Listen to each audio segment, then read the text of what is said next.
Good afternoon, everyone, and welcome to the first Police and Crime panel meeting of this municipal year. My name is Councillor Timur Tariq, and I'm the current chair. Can I begin by welcoming very quickly new members to the panel? So we've got Councillor Ayub from Bolton, we've got Councillor Williams from Oldham, we've got Councillor Bailey from Stockport, Councillor Gwynn from Tameside, Councillor Freeman from Trafford, and Councillor Anderson from Wigan. So welcome to all of you. First item of the agenda is apologies. Do we have any apologies for today's meeting? Yes, Chair. Apologies from Councillor Sheila Bailey, the independent member Maxsood Ahmed, Eamon Boylan, Pat Jones-Greenhouse, and I understand that Councillor Janet Emsley is just running a little late, but she will be with us. Okay. Thank you, Steve. Item 2 is the appointment of chair. Do we have any nominations for chair?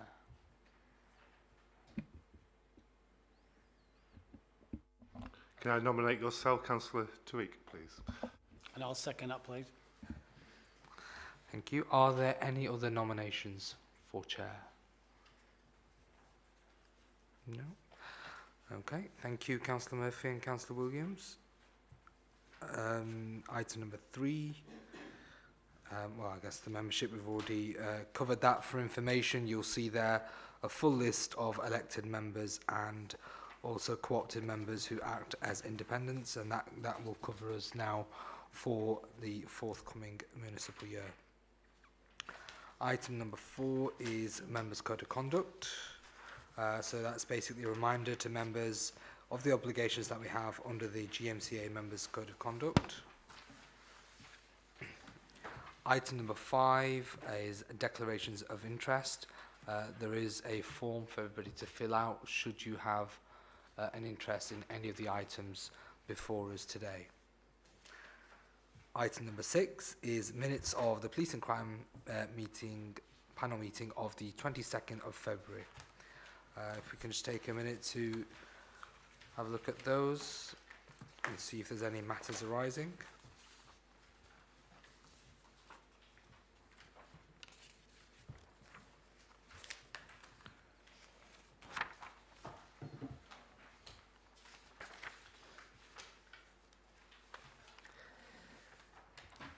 Any matters arising? No. Can we formally approve the minutes? Is the correct record? Thank you. Item number 7 is the annual complaints record against the Greater Manchester Mayor or the Greater Manchester Deputy Mayor for Police and Crime, and a report from Jeanette. Thank you, Chair. Thanks, Chair. As the report outlines to you, we are required under the Police Reform Act to record complaints against the Greater Manchester Mayor or the Deputy Mayor in respect of police and crime matters only. I brought a report to you a year ago outlining the procedure for those complaints, and you accepted them at that stage. Our procedure states that we are to bring an annual report to you in terms of any complaints that we've received in this respect. So this report is in respect of the last financial year. The report outlines that we've had one complaint, but that was actually a complaint in relation to Greater Manchester Police. So it was redirected to Greater Manchester Police. It did not meet our criteria. It was not against either the Mayor or the Deputy Mayor.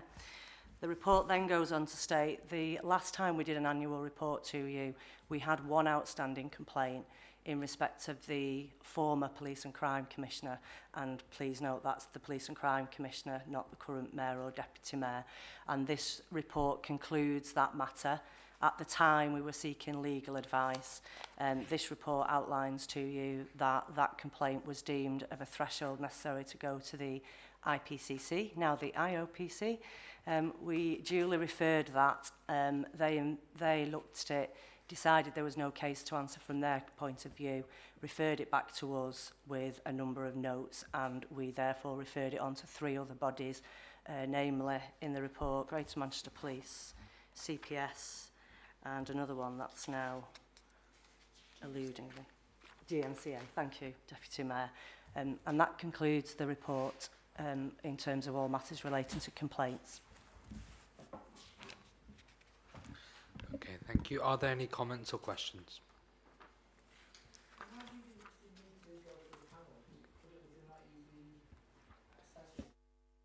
with us in the first place anyway. The legislation states that anything we do receive, we need to just record. It's a recording matter, essentially. So it's just recorded, not deemed appropriate for yours, referred to another body, and that's all we do. Councillor Anderson? Yeah, just information really. In terms of obviously about complaints against the police, are we at any point going to receive a report outlining the categories and the trends in relation to that, or is that outside our jurisdiction? It's outside of my specific jurisdiction, but it's up to the Deputy Mayor if she wants to consider whether that'd be appropriate to bring here. If I can just help, that the role of this panel is to hold the Mayor and the Deputy Mayor to account, not the Chief Constable to account, if you like. So through that chain, maybe.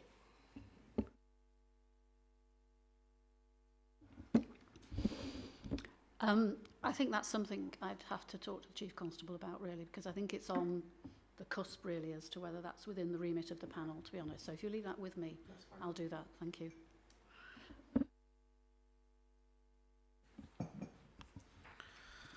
Okay, item number 8, it takes us on to the police and crime panel arrangements, and Gwyn from GMCA.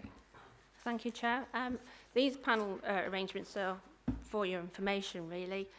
They record the new constitutional arrangements that were introduced last year on the election of the Mayor and him assuming the role of Police and Crime Commissioner. So it's for information for the panel, particularly new members.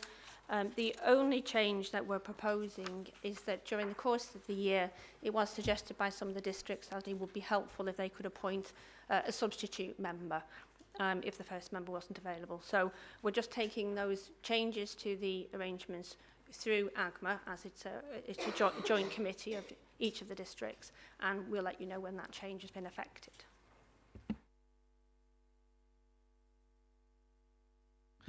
Thank you, Gwyn. And just to make clear to members, in terms of the issue around the substitute member, I know people have raised that during the last year.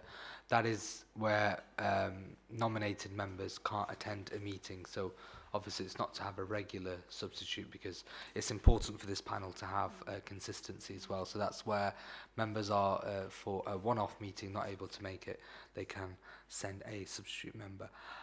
Also, just to bring to the panel's attention, really, it's something that you will all be aware of, but with some of the work that's been going on over the last couple of months in particular around the governance arrangements. So you will be aware that what used to be the Greater Manchester Fire Committee has now been disbanded, and there is a bit of a gap there in terms of governance. So what has been suggested, and again members will, I'm sure, be aware via their own districts and leaders, and this has been agreed by GMCA, is that this panel takes on the role, the aspects of the work of the Greater Manchester Fire and Rescue Service, in terms of, at the moment, in a advisory capacity.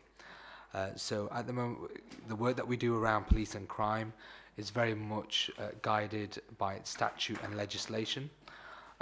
So the work that we will do in the short term around looking over fire will be in a advisory capacity. So we won't have the legal or statutory obligations over fire. However, there are conversations ongoing between the GMCA and the Home Office and others in Westminster to ensure that we can go through the necessary legislative changes which would see the renaming of this panel to the Police, Crime and Fire panel. But until any such time, the aspects of the fire service will be in advisory capacity. If I can ask the Deputy Mayor if she's got any comments to make. Thank you very much, Chair. Yes, just to be clear, since last May, the scrutiny function in relation to the fire service has actually been undertaken by one of the GMCA scrutiny committees, the corporate issues scrutiny committee. So that's where the governance lay in the arrangements agreed with government for the devolution arrangements. However, given that this committee's sitting, I think you were asked, Chair, and I was asked, would we be happy for the scrutiny role to come here? And I think it makes sense, given that fire is now under the Mayor's remit. So that's how it came about. The government has agreed that. They're writing the order. So we just need that process of approving the new orders to give this panel that role to come through.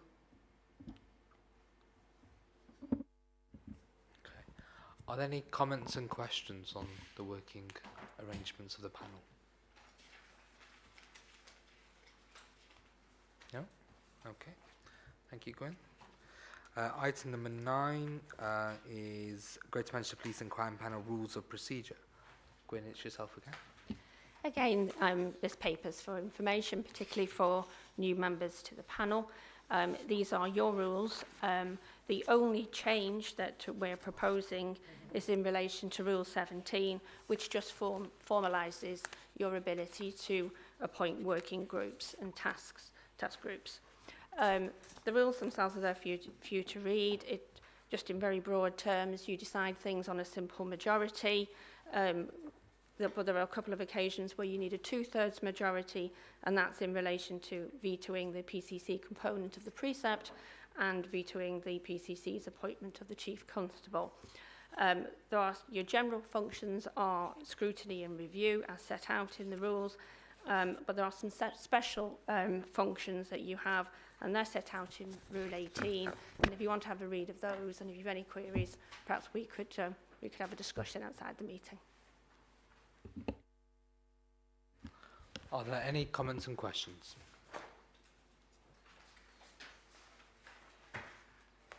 No? Okay. Thank you, Gwyn. Item number 10 is the independent members appointment process, and a report from Jeanette. Thank you, Chair. The report is for members' approval. As members who've sat on the committee for a while will know, we do normally have in the room 2 independent co-opted members, and we're required to do that by nature of the Police Reform and Social Responsibility Act of 2011. At the start of the Police and Crime panel, the previous Police and Crime panel appointed Maksud and Diane as our independent members following a recruitment exercise. We appointed them initially for 3 years, and then as of the value of the work that they contributed, we reappointed them for another 3 years. The rules say that you can only extend them for 1 term after their initial term.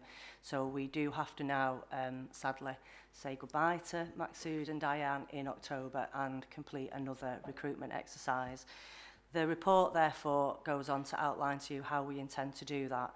So it will be an advertisement campaign, which we'll do through targeted means, mainly through all of our public sector authorities, publicising them and sharing them to get the right kind of candidates.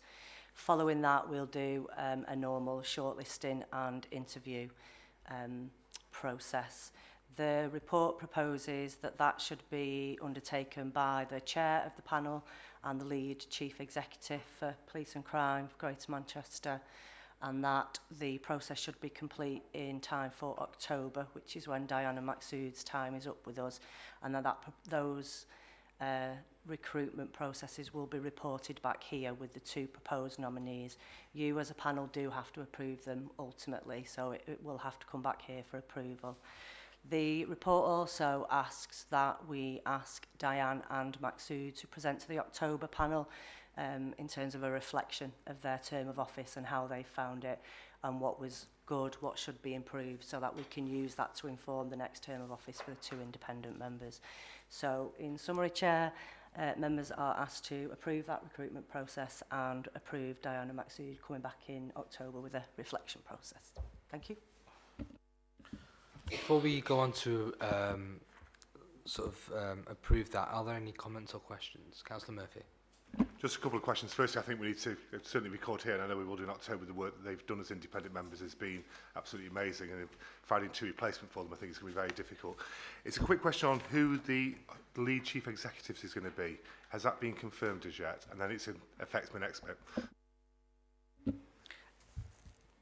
I'm not aware that it's been confirmed yet, but I believe it could have been confirmed at AGMA Executive on Friday, so I don't know if any GMCA colleagues have got an update on that. Can I suggest, if it is confirmed as the Chief Executive Berry that's going in, who is a male appointee, that we should extend the panel to 3 people so we get a bit of a gender balance on the, or so at least get gender mix on, or spread on the panel. I'm happy for whoever that is like to be, but I think it would be useful to just not to have 2 male appointees. I think it's likely to be the Chief Executive Berry. I can't quite remember, Councillor Murphy, if it was confirmed publicly at the meeting last week, but I think it's likely to be him, in which case I think it'd be right to consider what you've just proposed.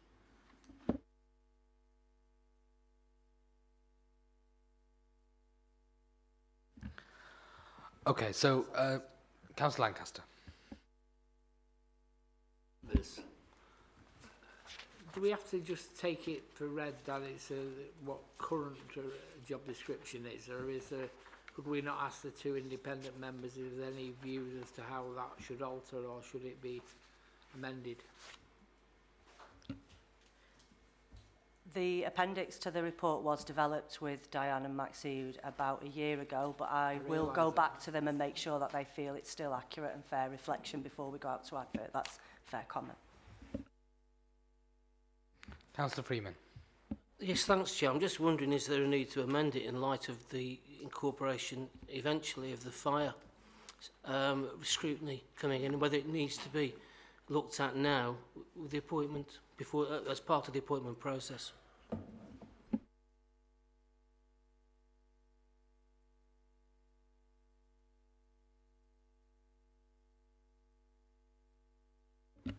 It's a fair point. I'll take that on board before we go out. We've got a little bit of time before we need to go out to recruitment, so I'll make sure we take account all of those requests and amendments before we do so, and I'll clear it through the chair if that's okay with members. So before we move on to formally approving the recruitment process, can I then obviously deal with Councillor Murphy's suggestion, which is one that I totally agree with, having a gender balance on the recruitment panel. So I think it makes sense for that individual to be identified from the Greater Manchester Police and Crime panel. So I guess I'll just, give that open offer if there is anybody on the panel who would be willing to take part in the recruitment process. I would be willing, seeing as you seem to be looking in my direction. Thank you, Councillor Emsley. Much appreciated. So that's, and then we'll move on to, can we get a formal agreement on the recruitment process itself? Yeah, is that okay? Right. And a reflection. And of The reflection of Maxud and Diane. yeah, that'll be That as well. yeah. Okay. Moving on to the yeah. Okay, item number 11 is the Civil Contingencies and Resilience Unit, a report from Cathy Oldham. Thank you. As members may be aware, we have been bringing an annual report to this panel to give an update on civil contingencies and resilience work in Greater Manchester. So this report looks back at 2017. Just to provide a little bit of context, the work in terms of civil contingencies or emergency planning is coordinated through the Greater Manchester Resilience Forum, which is a statutory partnership of all agencies that's constituted under the Civil Contingencies Act 2004. And then in terms of the local authorities, the AGMA shared service of the Civil Contingencies and Resilience Unit supports all the councils in Greater Manchester in terms of discharging their emergency planning responsibilities. In terms of 2017, obviously the Manchester Arena attack really dominated the emergency response and the recovery throughout 2017 and indeed continuing into this year. And that was followed by the Kerslake Arena review, which looked at the learning that we could take from both the preparedness and the response to the Manchester Arena attack. That's come forwards with a series of recommendations which, in addition to those that have come out of single agency and multi-agency debriefs, which again look to identify learning, it's a package of work being taken forward under the Greater Manchester Resilience Forum. 2017 also saw the high-rise task force running in response to the Grenfell fire. The main activities of the Greater Manchester Resilience Forum have been supporting each local authority in looking at if really a similar large fire was to occur, really assuring ourselves that we have evacuation arrangements in place and arrangements to support those who are affected, and then a continuing package of training and work with housing providers to look at the arrangements that we have in place across Greater Manchester. The report also notes the 100 Resilient Cities programme. This is a programme of work that is international. Greater Manchester is one of 100 cities worldwide that is working with the Rockefeller Foundation to look to strengthen its resilience. And this is a wider definition. It does take in emergency planning and response, but it is also about the sort of chronic stresses in places that can make it more difficult to recover from emergencies, such as poverty or unemployment. There's mention in the report of U-Score 2, which is an EU-funded programme that Salford are the coordinator for.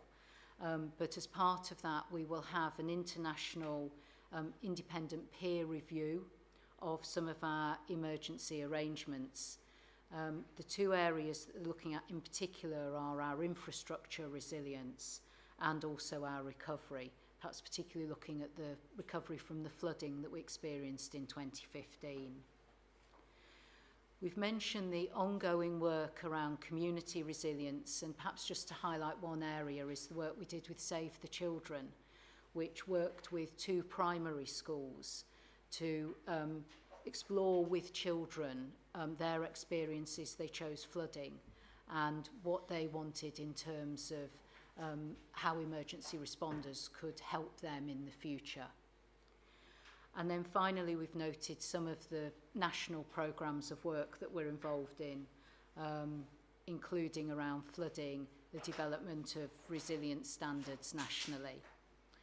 And we're asking the panel to really note the work that's going on and to continue to give it support. Thank you. Thank you, Cathy. Are there any comments or questions? Councillor Murphy. I think it's probably acknowledging the work that's actually gone on over the last 12 months has actually been amazing. Obviously, people's thoughts were with you in the May attack, but I think the report actually highlights the work that's going in, month out. And it's that close working across Greater Manchester that actually meant you could provide the response that's needed at individual times. So I think it's more a thank you for the work you have done and the work you continue to do. And actually this report actually puts it very starkly as what work is taking place, on a collaboration basis across Greater Manchester. So it's more acknowledging our thanks to that. Councillor Lancaster and Councillor Freeman. My question really related to monitoring some of the events which have taken place. Action's been taken. Where do we actually identify what we've learned from it and what we should amend it accordingly if it needed amending on the procedures we put in place? So in general, for all incidents. So the process that we have in place is for any major incident, there is a debrief process that's carried out on a multi-agency basis under the authority of the Greater Manchester Resilience Forum, and it follows a national process of debriefing. So it identifies what worked well so that we know what we can build on for the future, and also where we need to improve our protocols and processes. And that then is managed through the Greater Manchester Resilience Forum, which has a number of subgroups that work across partners to bring that work forwards and to make sure we strengthen our procedures. The major ways that we test that is through the multi-agency exercise programme that's ongoing throughout the year, and that will test and validate whether the new arrangements are fit for purpose. So they've got a record of all the actions which you... Yes, we have a log. Councillor Freeman. Yeah, thanks, Chair. Echoing Councillor Murphy's views, there's a lot of work gone in here, but I was particularly interested about the British Red Cross Community Reserve Volunteer Programme. And surprised I've not heard anything about it in Trafford at all. I'm just wondering, it says that there'll be a further meeting with Stockport Council and the CCI to develop the work further. Can you just embellish on that to say when, you know, because clearly we do get events where people turn up, want to volunteer, and we need, this is a perfect programme to get them into, so there's some structure and order at the scene of major incidents. Thank you. So the British Red Cross have introduced this programme, as you say, for anybody who has an interest in volunteering, but perhaps doesn't have the time to invest in significant training and the checks that are necessary to work with vulnerable people. So this is about being able to call people in an emergency. It uses apps on your phone and is very much about if you're free at the time. We've distributed information to each local authority, but as you say, we were working, or we have been working with Stockport Council. They are in the process of seeing how many staff want to sign up for it. They're promoting it with their staff. We've got a monitoring process in place with Stockport and with the British Red Cross, and we're just trying some marketing to see how many volunteers that brings forward. It doesn't stop that being shared more widely in the meantime, but that's where we're up to at the moment. We're just assessing that pilot.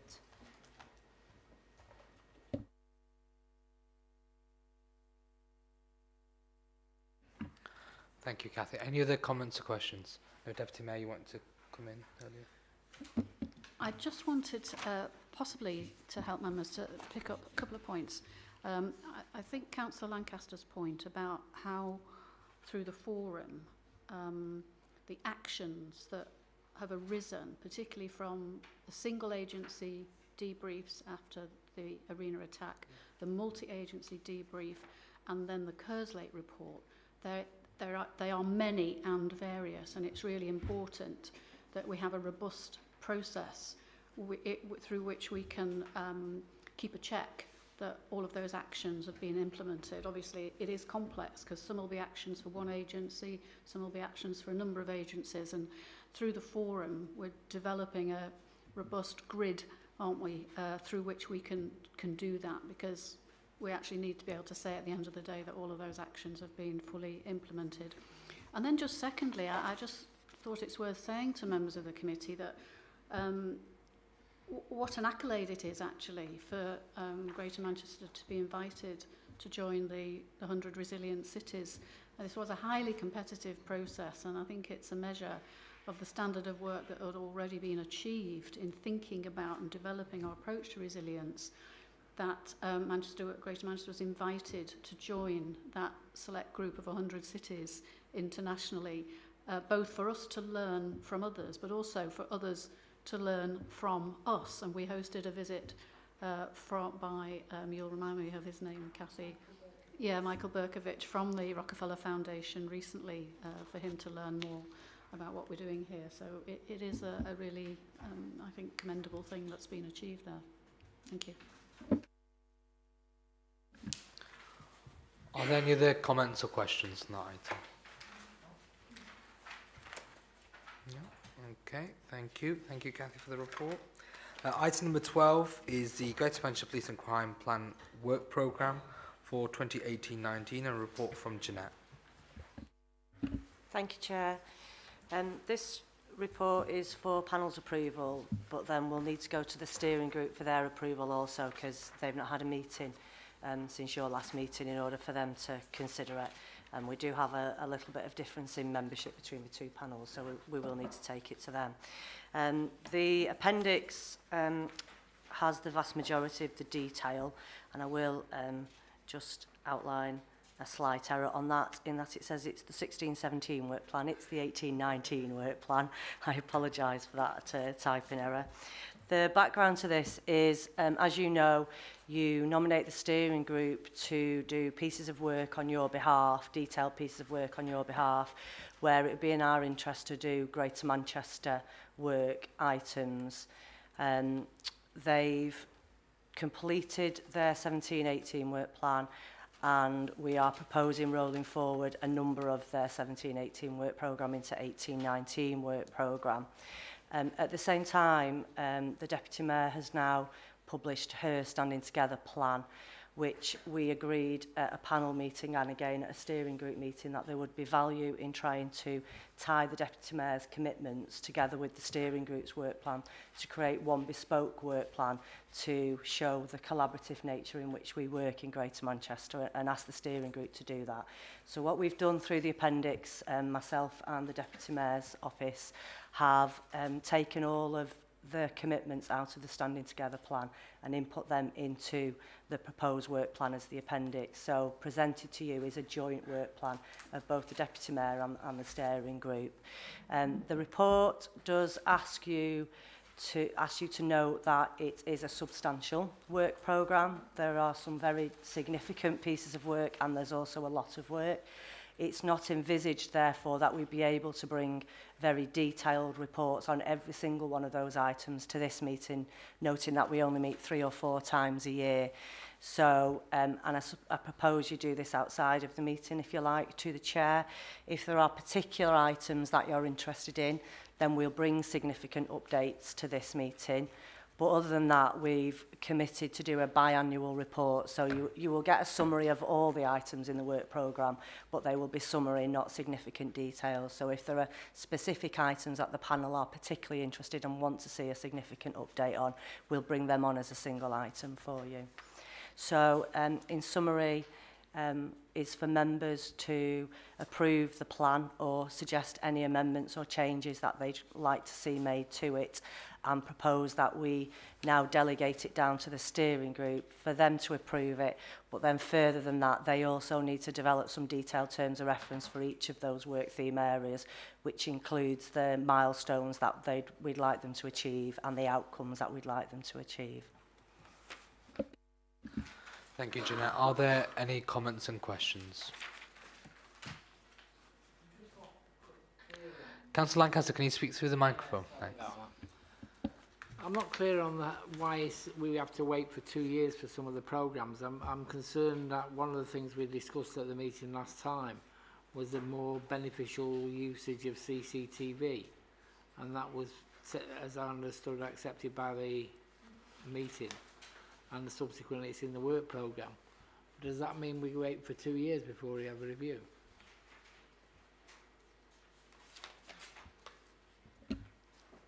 Have we put a 2-year timescale on it? Sorry, Councillor Lancaster. That's what I understood you said. No, it's the financial year 18-19, so we would make progress by this time next year, the financial year. Right, that's fine. Yeah. Yeah, Claire? Sorry, Councillor Lancaster, and specifically on the CCTV issue, we're trying to make progress very quickly. GMP are about to go out to procure their CCTV system, and Lisa and I have had a conversation today about actually convening a meeting to talk about how do we make progress quickly, because it looks like we might have finally landed at a point where everyone comes together at the same time. GMP are looking at theirs. Tameside Council, we know obviously about your interest in this, and we want to have a conversation about what can we do together, and if we can delay GMP's procurement to a time that actually fits with the local authorities and TFGM's own procurement cycles, we want to take that opportunity. So we're trying to pause what GMP are doing to take advantage of that. Are there any other comments or questions on the work plan? No? Okay.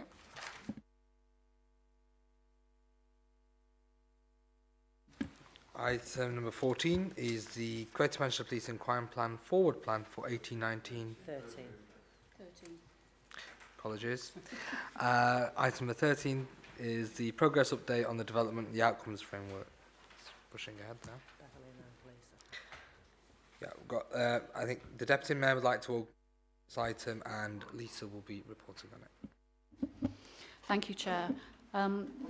Just to remind members and also say to new members of the panel that when we approved the police and crime plan, we made a commitment for the first time really with the police and crime plan to have a robust set of measures by which we would evaluate our progress over time, outcome measures.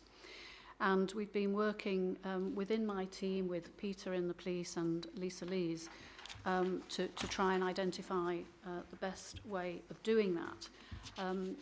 One of the main ways in which we want to test that is to have a regular survey of the views of local people as to how they're feeling about the services being delivered in relation to crime and community safety.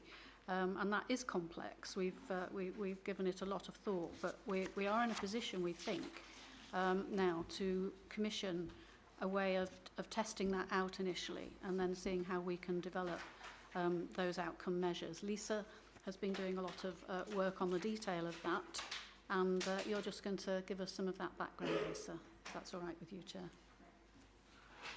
Thank you, Deputy Mayor. Thank you, Chair. So as Bev has explained, the purpose of the report is to update you on where we are in the development of that piece of work, which is a significant piece of work that sits alongside the police and crime plan.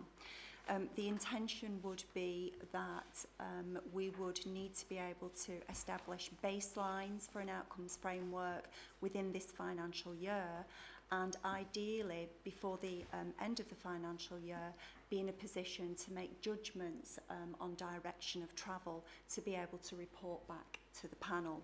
And we would like to be able to do that at both the Greater Manchester and also a district level, which we've been very keen in the discussions with you all following the launch of the plan that was very important in terms of the level of spatial reporting. You'll see from the report that we have mapped each of the indicative outcomes from the police and crime plan under each of the priorities and also under the overarching priorities. We have mapped those in Appendix 1 and proposed how they would be measured and what the source of that information would be. Some of those indicators would be of a quantitative nature in terms of being measured through, for example, police recorded crime information, maybe through the access of commissioned service information in terms of numerical information from there. But also importantly, what all of you have expressed and the Deputy Mayor has made very clear, that it's very important that we're able to judge how the plan has made a difference to the feelings of safety of people's lives in Greater Manchester and what that looks like across Greater Manchester. There is currently no single process for us being able to do that across Greater Manchester, and so there is a need to commission a survey. So the paper that you see was presented to the Deputy Mayor's executive, where the Deputy Mayor and the Chief Constable and the Deputy Chief Constable considered a range of options as to how we might progress the commissioning of the survey, and a number of options were put forward. Bearing in mind the timing of those options, the first option, it was discussed that wasn't appropriate because actually we wouldn't be in a position to be able to make some judgments around the direction of travel if we only took that option in terms of going into potentially a 3 plus 1 year contract. So what was an alternative to be suggested, as you can see on page 4 under section 4.4, was item section 1B, which was to commission a 12-month contract which would enable us to test out questions test out the order of those questions, test out the number of questions, because whilst the high-level questions are important, the diagnostic questions underneath those, which give us the detail as to why people feel in a particular way, are as, if not more important, in terms of informing where we move from there. So it's been agreed that we would commission a 12-month contract, but then in parallel with that, we would also start the procurement process for a longer-term contract as well. And the learning from the short-term 12-month contract would then feed into the longer-term process. I think the other thing to say as well in the development of this work is that we recognise that there are experts in the field as well in relation to the design of surveys as a science. And we have also put together an advisory group that draws on the expertise from local universities, but also the Office for National Statistics as well, in terms of their opinion at how we might best do this. What I also felt was important that we considered was that Transport for Greater Manchester, which is part of the family of the Greater Manchester Combined Authority, also has a survey design and implementation team and analysis capacity. So it wouldn't have been right if we had ignored that. We need to make sure that we are aware of that. And in discussion with our finance and procurement colleagues, it would be the route we would go down for the short-term contract would be invite them to quote as we would invite a number of others, so that we can make sure that we would get best value for money in the 12-month contract, and at the same time feed that learning into the longer-term contract as well. What I also wanted to make sure that we were aware about were other discussions that are also taking place within the Combined Authority in relation to the measurement of certain indicators that will be used to determine the effectiveness of the Greater Manchester strategy. And I wanted to just assure the panel that those discussions are taking place all along the way. It's very much kind of been in tandem. But there is one slight difference in terms of a discussion taking place around opinion polling. And in the early discussions, we'd considered whether we could add questions into the process of opinion polling with YouGov in blocks of 10. As those discussions developed, it was clear that having blocks of 10 questions would be insufficient for what the purpose of the panel was. However, it is important that we see that potentially as a complementary service that may be available to us in the longer term, where if we have a query about a set of results, we could ask through YouGov specific questions to understand people's perceptions better. The other thing I didn't say actually in terms of the longer term procurement process is that we would develop that with service providers as well and through a market engagement process, so that they can contribute to that process and develop our relationships with providers at the same time. So the detail I've included in relation to the work of Transport for Greater Manchester and their experience in that also is an appendix, it's Appendix 3.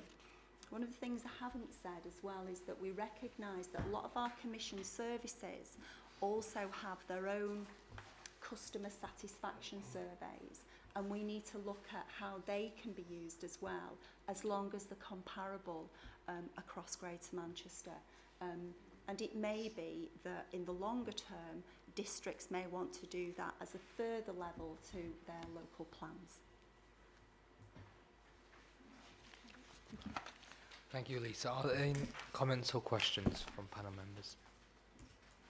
Councillor Lancaster. I know it doesn't apply to all authorities, but quite a few authorities have still got their newspapers what go into every household and every business. Can we make sure that we potentially use that opportunity to make sure that we get better, more wider information? Yeah, thank you. Absolutely, I'll add that to the work that we're doing. Are there any other comments or questions? Councillor Anderson. Oh, thank you, Chair. Just to check really to make sure that we are obviously utilising what information is out there, you know, through things like the National Crime Survey, the British Social Attitude Study, even the National English Housing Study. Ask questions about how safe people feel in their home, in their neighbourhood, and what affects that perception as well. So there is if you can drill down, you know, making sure we add to what's out there rather than just reinventing the wheel. I think it's important. Thank you. Just to assure you that we recognise that there are other sources of information available, and we will be drawing on those. I think what we want to also make sure is that the results that come back that are reported to this panel are sufficiently robust so that we have confidence in them at a Greater Manchester level and also at a district level as well. Only last week, one of my colleagues attended the Greater Manchester Housing Providers Forum, and there are a range of customer surveys that are done by housing providers as well, with standard questions in. There will be variations, but there will be a standard set of questions, and we'll be able to draw on that kind of information as well. If I can ask Lisa, the under 4.4 on page 4, option 1B, it may be self-explanatory, but just double checking. So in terms of commissioning an external commercial partner on a 12-month contract, it says a timescale of 6 weeks. Is that 6 weeks from now, or? That would be 6 weeks, approximately 6 weeks from when we start the process. We should be able to do that relatively quickly. And it's for that reason that we know that if we do that in parallel with the longer term process, we'll be able to establish those baselines, take forward that learning into a longer term contract. Thank you. Are there any other comments or questions? No? Thank you. Thank you, Lisa. Item 14 is the Greater Manchester Police and Crime Plan, the forward plan for 2018-19. Jeanette? Thank you, Chair. This final report is a standard report that comes to the panel every meeting, just to note what's on their forward look in terms of suggested items. So you'll note that those things we've discussed today that we've suggested need to come back to you, namely the independent panel members' reflection and appointment process are in the timescale for October, as is a joint report between ourselves and the Deputy Mayor's Office in terms of an annual report, a first report on that joint standing together steering group plan. And then looking further ahead than that, there is the precept process scheduled to be sometime in February as well. So it's just for noting and for any members requesting any specific items that they might want us to put on the forward look at this stage. Are there any comments or questions on that item? No? I mean, just following on from that and an earlier item as well around our... Oh, sorry. Firstly, I apologise, I was late. So I just wanted to ask members, because you see that the precept proposals will be January, February time that we bring to you, but I noted with the attendance list that there's quite a number of new members, and scrutiny of the precept proposal is an integral part of this one. So if you'd like, well, I would suggest an offer to come to an earlier meeting before you go through the process and just explain what it is in much more detail, so that you're prepared when we get to that position. So, Jen, are you suggesting like a pre-meet before the next meeting? I didn't understand. No, I think if there's a meeting in there for October, isn't it, on the forward plan? So I suggest I come to that meeting with the process. Yeah, members happy with that? Yeah? Okay. Thank you, Jane, for that offer.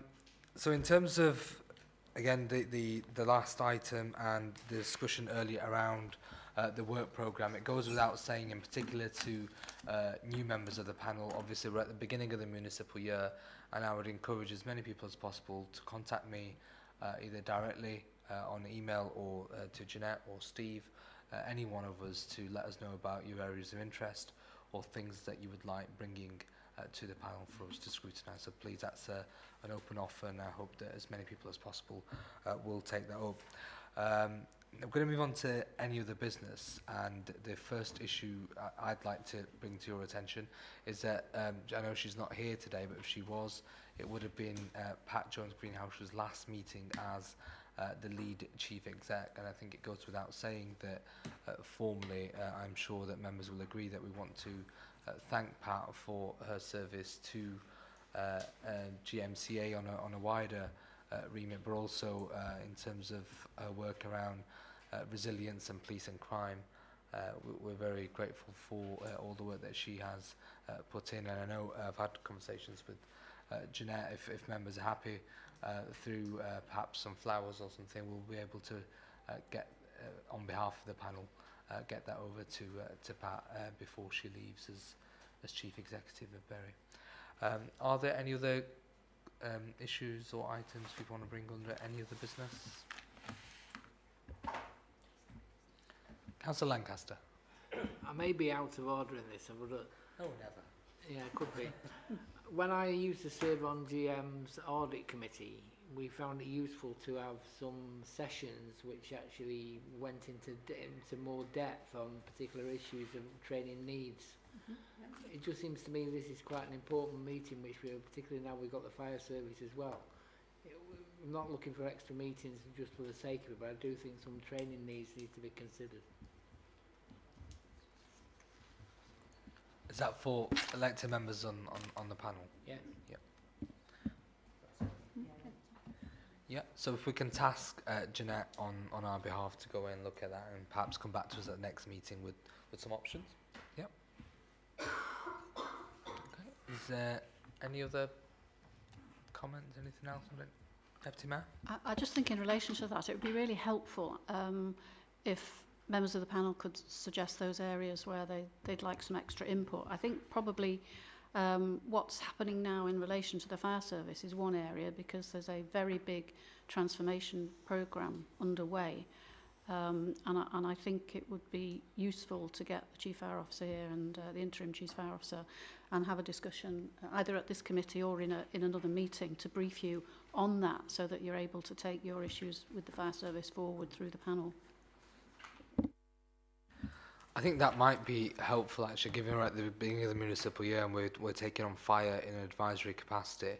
If that is something that we can action, perhaps an invitation to the interim chief for fire, and perhaps that will also inform and educate those of us that haven't been involved with the fire service at GM level to see, they're obviously going through a very significant journey. So it's important, I think, that all members of the panel are briefed on that. Yeah.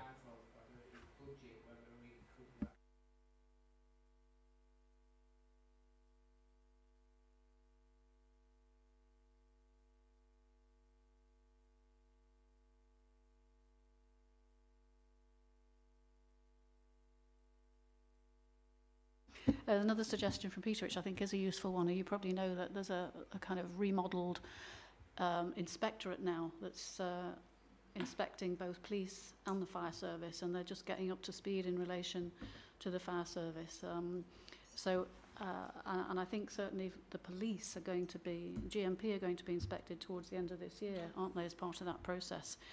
And as I say, the new inspectorate's really developing both its resource in terms of who it's got with expertise to do that work, but also moving towards identifying quite what inspections of the fire service will look like in the future. So it might also be very useful to have some input on what's happening around the inspection regimes, because they're changing quite a lot. Okay. Is that something we can action for? Yeah. Okay. Anything else under any other business? If not, then I will formally bring this meeting to a close. Our next meeting is on the 18th of October, 2 p.m. here at Churchgate House. Thank you.